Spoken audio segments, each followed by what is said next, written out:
Hello, beautiful people of the world.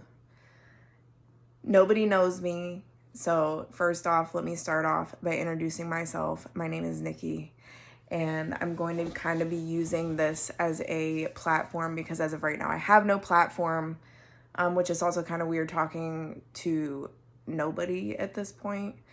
But this is going to be my journey of a very, very long health mystery. Like I was a health question mark, which I still kind of am. There's other things that I have going on that are not diagnosed.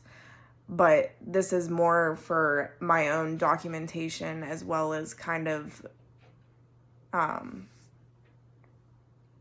don't know, not necessarily educational purposes because I'm not a doctor. And I want to put a huge disclaimer on this video stating that if you have issues with triggers about mental illness or just anything physically, I would click out of this video because this is my first video, so it's gonna be as raw, uncut, probably unedited because I don't know how to edit. I don't have the time to edit, so it kind of just is what it is at this point. And if I'm looking a lot to the left of me, it's because I have my crusty, dusty laptop, you know. And then also like my notes that I had brought to the doctor. So, I'm not quite sure where to start with what I have going on other than the fact that I'm going to go ahead and get into the diagnosis that I just received, and then I'm going to lead everything up to the diagnosis. And I'm going to kind of like put a title on this as like my light at the end of the tunnel, or hopefully at the end of the tunnel. So that's just what we're going to go off of. So my diagnosis that was confirmed as of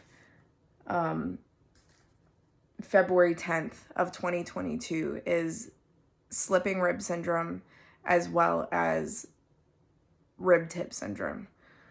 So I have over here the definition just because I don't want to mislead anybody.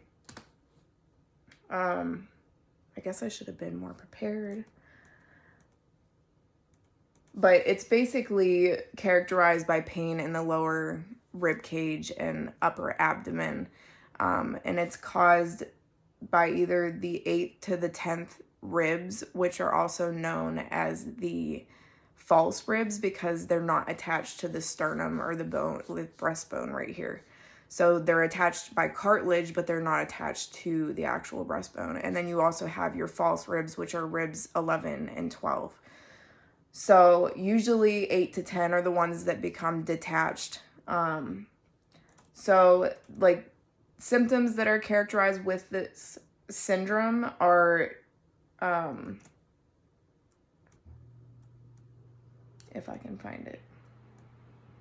I'm sorry. This video is going to be kind of like all over the place because I am not prepared and I just wanted to come on and do it while I have the time because I don't have a lot of time. The symptoms are upper abdominal pain, lower anterior chest wall pain. I need to start over again. Fudge! So I guess I'm going to add this in because this is a not so good day for me today.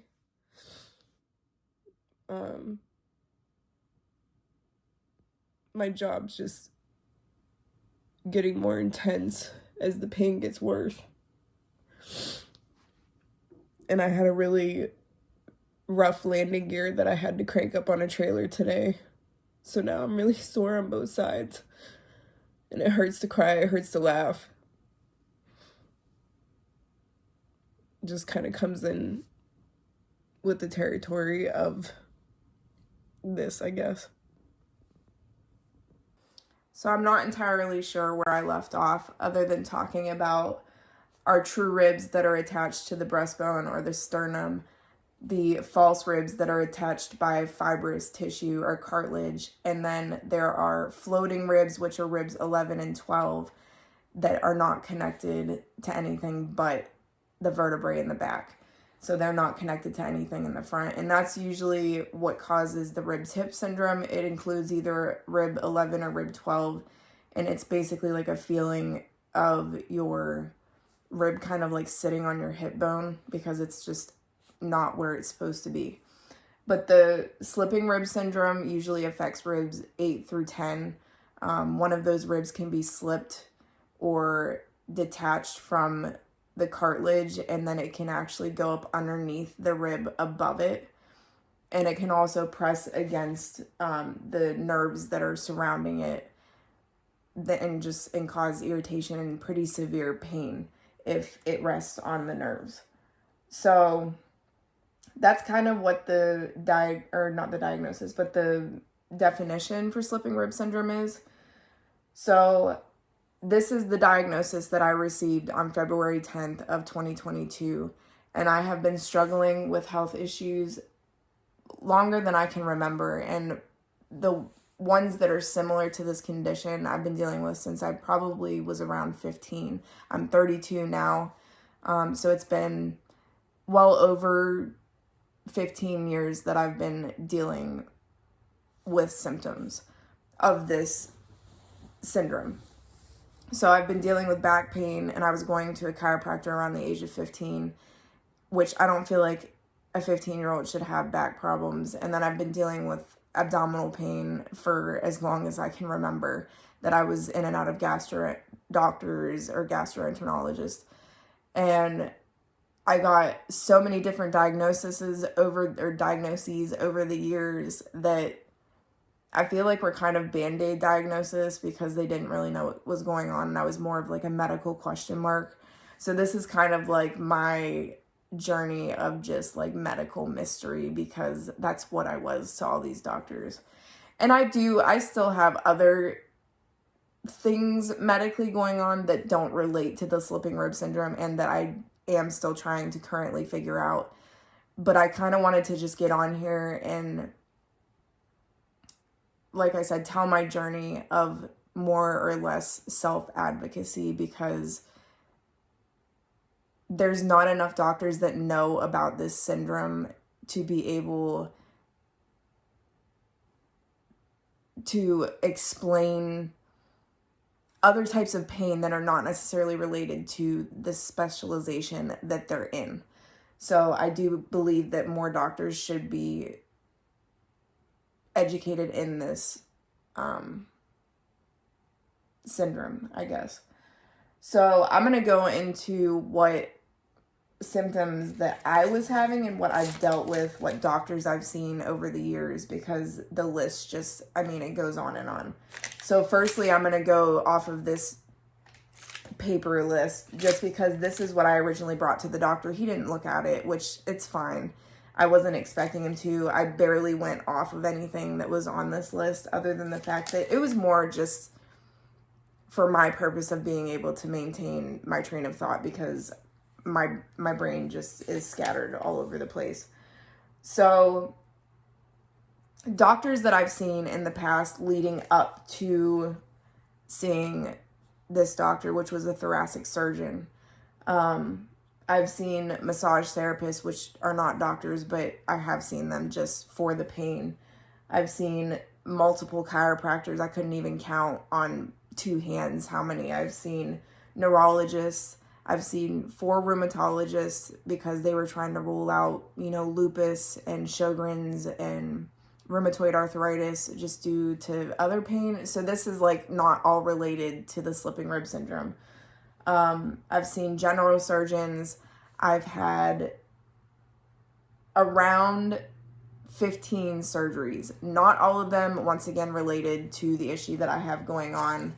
So I can't necessarily speak for every surgery that I've had, but I have had seven laparoscopic procedures on my abdomen, which were specifically for what they thought was endometriosis, which that's a whole nother diagnosis that I'm not going to go into.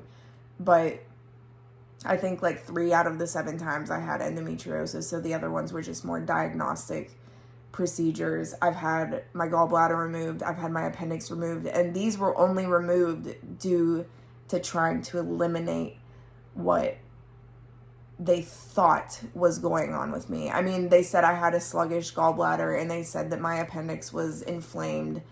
But was that causing an issue? I don't know. So I've seen probably over 10 different gastroenterologists too. I've had 3 colonoscopies, which is astronomical at the age of 32. Like, you're not even supposed to get your first one until you're like 50. I've had like 7 plus upper endoscopies, which I do struggle with gastritis. I struggle with ulcers. I've had a hiatal hernia. I've had polyps in my colon. So I do have stomach issues, but most of those are anxiety related. I've had hundreds of CT scans, MRIs, X-rays, just trying to find a cause of this pain that I've been experiencing. And the abdominal pain is so severe that it affects my daily life so significantly. Other like diagnoses that I've received are fibromyalgia, irritable bowel syndrome I was diagnosed with when I was around 16, joint hypermobility syndrome, which was diagnosed by a rheumatologist, which I do believe that it has something to do with the slipping rib syndrome because it is dealing with hypermobility. And then costochondritis, which is inflammation of the cartilage between the ribs, but that's also like a, kind of Band-Aid diagnosis that they give people that have chest wall pain. And then mental illness, because all these doctors thought I was just making everything up in my head.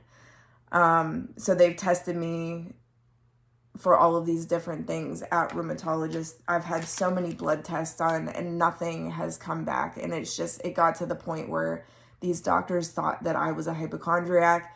They actually diagnosed me with something called Munchausen syndrome, which I'm also going to read you the definition of that as well, because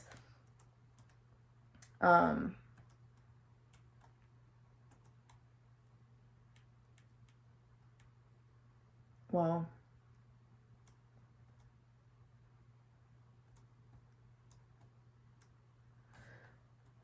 that's if I could find it. I'll read this in a second, but either way, my symptoms that I had, because I actually, around November of 2021 is when I had a flare-up of my symptoms, and it was probably the worst that I've ever had my symptoms. So I actually had gotten up off my parents' couch. I was at their house one day, and it was right around my mom's birthday. And I got up off the couch and I felt something just go in my back. And I thought I had pulled a muscle. So I got down on the floor. I was trying to stretch it out. And the pain was just so severe that I went out to my car. I was rather angry at the amount of pain that I was in. And my mom came out and told me, what do you want me to do? I told her to call an ambulance because I thought I was having a heart attack. My face started to go numb. And that's just the first thing that came to my mind among many other things. So she called the ambulance, they showed up, and right around the time they showed up, of course, the pain got a little bit better. So they ran my vitals, made sure everything was okay. I wasn't stroking out or anything, which I was not, thankfully. And I told them I didn't want to go to the emergency room, and I kind of just sent them on their way. I thanked them, for coming to check on me. And I kind of didn't really think anything more of it. It just, the pain lingered, but it got a little bit better, but it kind of hung around, but it didn't exacerbate anything. So I went back to work, which I guess I should also mention that I am a truck driver. I have my CDL. I work for a dedicated account for TJ Maxx, and I run loads for them. So my job can be pretty repetitive and, repetitious, so it's just a lot of repetitive movements, and causes a lot of pain for anybody's body and is a lot of wear and tear on anybody, in my opinion, let alone somebody that's already dealing with physical issues. So it got a little bit better. I dealt with it. I went back to work, and then I ended up falling out of my truck around a week before Christmas.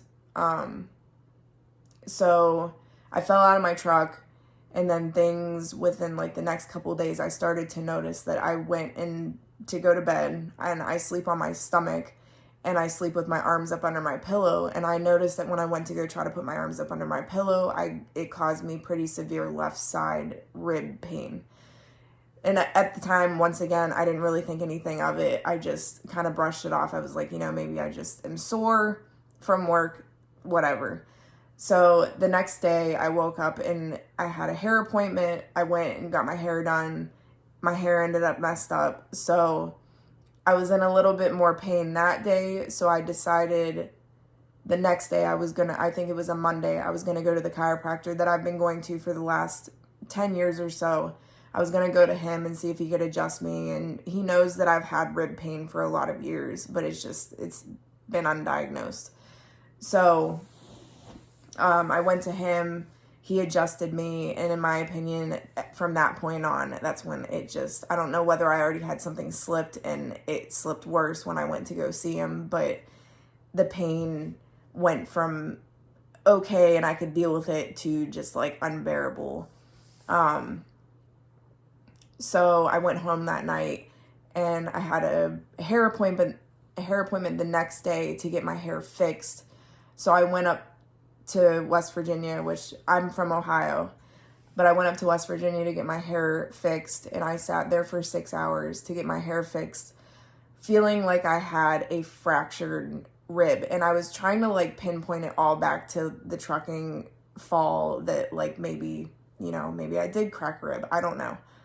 So I didn't think it had anything to do with the prior incident back in November.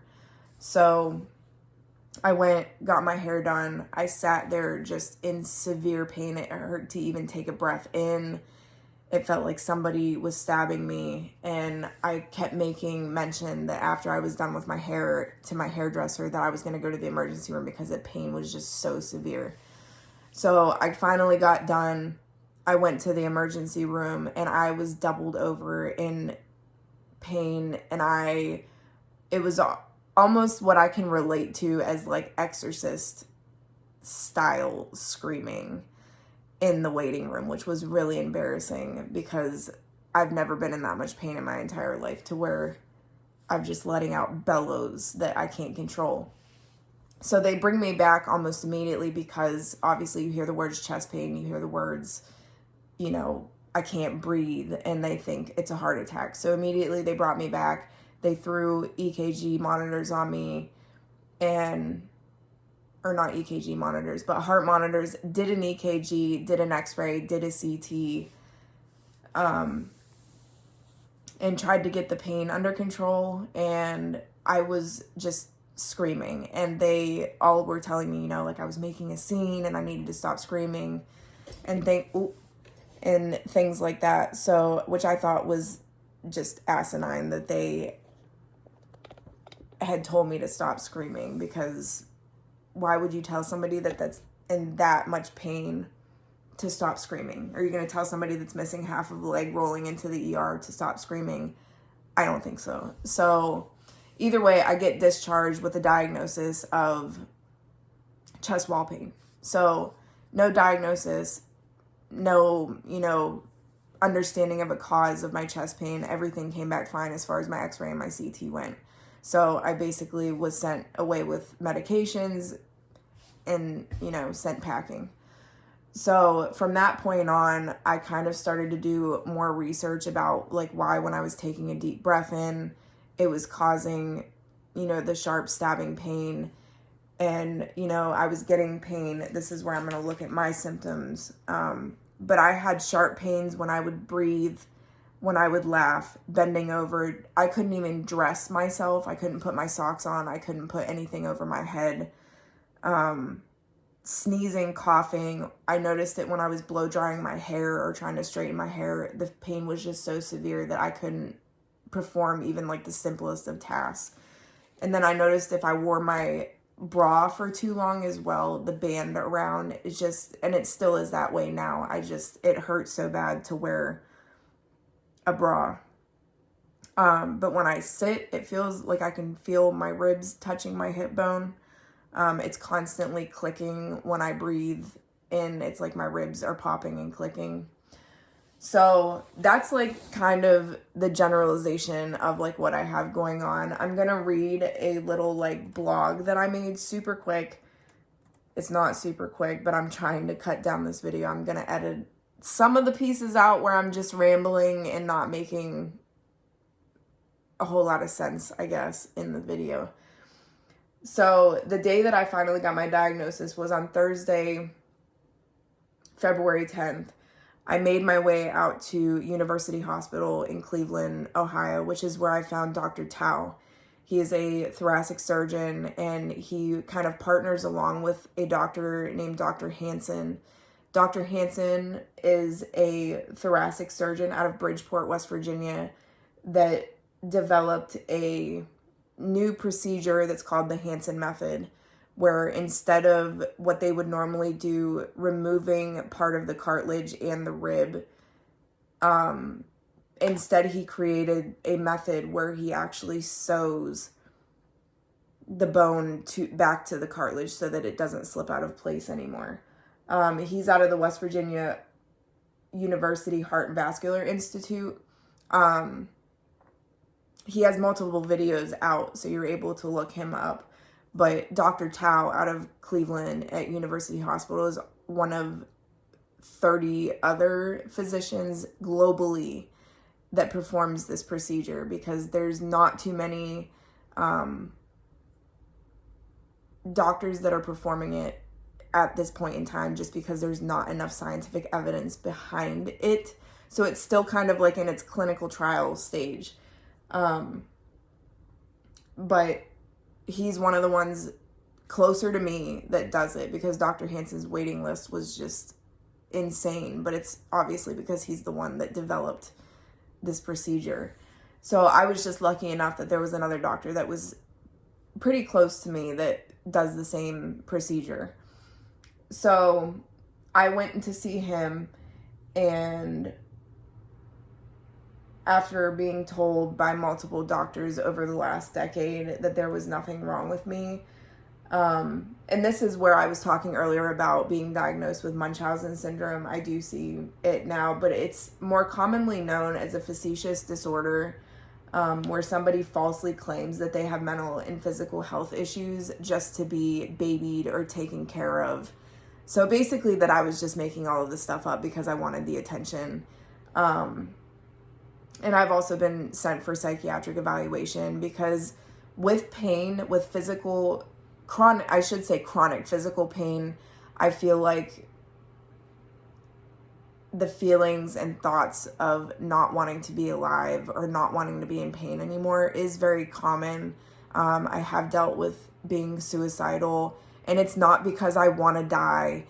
It's just you feel like when you get to a certain point of feeling pain that your only way to escape that pain is taking your own life, which is sad. I'm sure other people can relate to me on that. I'm sorry if you don't, but people with chronic pain, I feel like they would be able to relate with that. So I had read multiple articles from Dr. Hansen and Dr. Tao about this procedure, and I figured it would be a better option for me to go. Dr. Tao, I walked into his office and I handed him the CT scan that I had done in the emergency room, and he was actually able to blow it up in 3D and brought me into the office to look at it. And it was actually pretty cool to be able to see my rib cage. But when he initially came into the room where I was before he had met me, he came in and he had a look on his face like he already kind of knew that there was something wrong. I didn't know that he had already looked at my CT scan, but he came in and he was just asking me what my symptoms were, what led up to me being seen by him. And I told him, everything that had been going on in the incident throughout Christmas time and that portion. And that I had been dealing with all my other symptoms for over a decade and how many surgeries I had had. And I started to just blubber like a baby. And I apologized for crying. And his exact words were, "No, I'm sorry that it took you so long to find me." And it's heartbreaking to me that these doctors that are doing this for other people have to watch all of these people with chronic pain go through all these doctors just brushed away and not knowing of this syndrome well enough, or being so severely underdiagnosed and not understood that there are probably hundreds of thousands of people out there that are dealing with this that don't even know what the syndrome is, or that there's even a syndrome that relates to their symptoms. So he did what's called the hooking maneuver, which is basically one of the ways that they're able to tell whether you have slipping rim syndrome. But he knew right from looking at my CT scan that there was something wrong. And like I said, he came in and I went in with him to his office and he showed me. And basically, I don't know exactly because he didn't tell me. He just told me how big of a mess that I was. But I'm pretty sure it's ribs either 8 or 9 on both sides. So I have bilateral slipping rib syndrome, which is affecting both sides of my rib cage. And then I have left-sided rib tip syndrome, which is where the rib is affecting where it's touching my hip bone. So this made me eligible for 2 different surgeries. The first one being the bilateral rib or slipping rib syndrome repair, which is the Hansen method. And then in the future, if I'm still having issues, that's when I can go to the rib tip syndrome repair, which is basically a resection or removal of part of one of the floating ribs, which I don't know whether I want to do yet. It's kind of still like up in the air whether that's something that I want to do. I kind of want to see how this surgery goes first, and then I'll kind of make my decision. So my surgery was scheduled originally for March 7th of 2022, and I was back at work, and I've been working, and it's been really hard, and I've been in a lot of pain. So I tried to see if I could bump the surgery up, which my surgery is now on the 25th of this month. So in like less than a week, I will be getting surgery for the bilateral slipping rib syndrome. Excuse me. So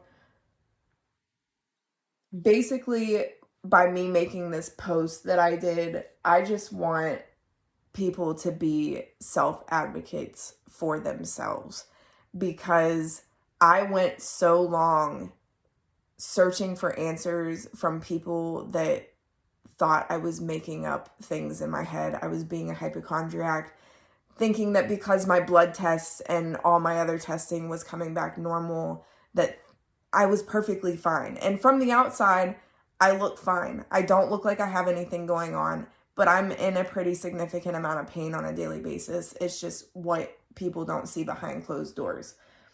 But if you feel like you've gotten to a point where you have something wrong and you know something wrong, because we're the only people that know our bodies better than anybody else. And I feel like we have an intuition of when something is wrong. And a lot of people will just give up, or they'll be like, okay, well, maybe the doctors are right, and maybe, there's nothing wrong. But if you feel as though that something is wrong, you need to continue to reach out, because I feel like the more that you do your research and the more that you reach out to different doctors, you will eventually get the help and attention that you deserve as a human being. Like, that is our right. And that's the part that I don't like and is a controversial thing about Western medicine. I don't agree with Western medicine to certain extents, because I feel like a lot of people are just out for a paycheck. They don't care. They're trying to pump meds in us, and that's pretty much it. And I'm not trying to start a bunch of backlash, whatever. But until a doctor is properly caring for you and acknowledging your concerns, you're not going to get the help that you need if you have a doctor that's just brushing you off. But closing this video out, I want to just say that I feel like I am probably one of the most determined self-advocates, because for this long, 15 plus years, I did not give up on finding out what was causing at least one of my problems. And I'm hoping that by the surgery, it's going to relieve a lot of my other issues, potentially. I mean, at least the abdominal pain and the rib pain And even going into this surgery, I said to my mom that, you know, even if I get 10% less pain than I deal with on a daily basis, I will be happy. Like, I'd even be happy with 5% at this point. Like, I'm not expecting to feel 100% better. I'm not even expecting to feel 75% better. But as long as I feel some type of difference as far as my pain level goes, I will be happy. I will be grateful. And that's basically what it is. And by making this video, I plan on vlogging my experience as far as like prepping for the surgery, the day before surgery, the day of surgery, that type of stuff. If I do have time to be able to do it, I would like to do it, like I said, just to be able to look back on it. Because obviously down the road there could be revision surgeries needed, or the resection of one of my floating ribs, as I said before. I don't know yet, but I am more or less making this video because I want other people to be self-advocates for people that won't listen to you, or doctors that won't listen to you about being in chronic pain and dealing with things that other people don't understand, especially the mental health portion of it too, where it can just drastically decline your mental health and make you feel like there's no hope. And there is hope. There is light at the end of the tunnel. And I don't care whether one person watches this or 1,000 people watch it. I'm not expecting it to get very many views just based off how long this video is probably going to be too. But if I can touch anybody, or if I can relate my symptoms to somebody else's that's experiencing the same thing, to make them not feel so alone, then making this video and sitting down for a half hour or 35 minutes is worth every minute of doing this. So from here on out, this is going to be kind of my platform. I don't know where else this channel might go. I enjoy so many other things. Like I said, I'm a truck driver, so I plan on possibly making truck driving videos. I've tried to make some. I haven't put a whole lot together. I like doing makeup. I don't really do a whole lot of makeup anymore because I don't feel the need to wear makeup while I work. It's pointless. But I still like to do makeup. So there could be different things in store for this channel, or it might just be simply this journey, and that's where it ends, because I've gotten the support that I need thus far, and I'm just trying to reach out and help other people. And if that's the whole purpose of this video and of my journey with it, then that's what it is. And I couldn't be more grateful for Dr. Tao and University Hospital for making this possible, and for diagnosing me and making me feel like I actually have somebody on my side and that is listening to my concerns and that is actively making the moves to help get my life back, because I feel like that's what I deserve after so many years of dealing with this.